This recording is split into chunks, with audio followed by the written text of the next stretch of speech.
acuerdas que el otro día me hablabas de Castelao, que decía, falar en galego?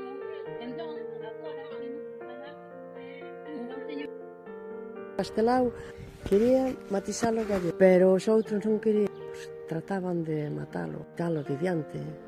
Entonces vai ele, preparou papeles e marchouse para Argentina. Estamos en Galicia, tenemos que cuidar el gallego.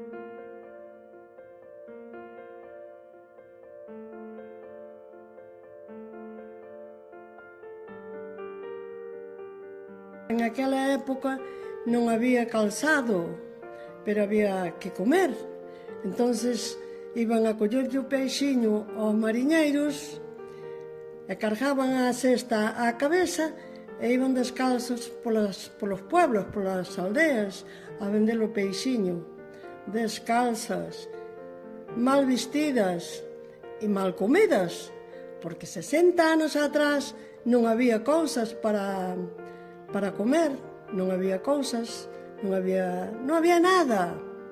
Gracias a que empezou a xente a evolucionar, salindo afora, ganaban 4 patacóns, que eran pesetas, antes eran. Empezaron a construir bateas, bares sí que hai, bateas, negocios e tal, e bueno, pois fomos salindo. E hoxe a Rianxeira está para que todo a xente que agora ten moito se dean conta que daquela non había nada, pero había traballo. E traballaban, e comían, e aquí estamos. En Rianxo había unha lanchiña que chamaban a Manuela. En toda a ría da Arousa non hai lancha como ela. Para conservar a lanchiña, o cachiño da lancha. O cachiño da lancha, porque hai ese cacho aí, ese cacho ali. E máis hai os remos. Estes son os remos. Que antes non había motores.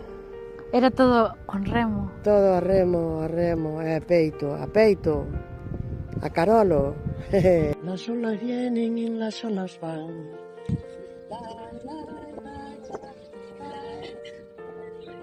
A lancha en Rianxo que lle chaman a Manuela. En toda a ría da Arousa non hai outra como ela. A Manuela.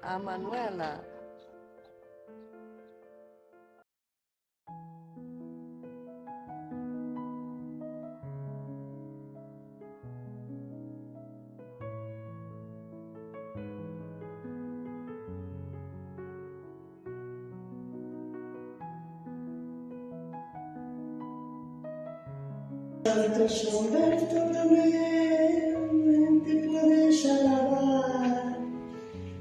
Santiago por ser Santiago no tiene puerto la mar.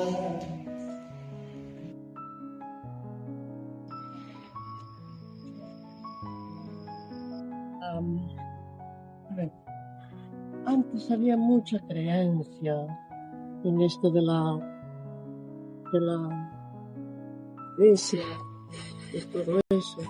Pues había que trabajar, los que tenían fincas, trabajar ahí día y noche.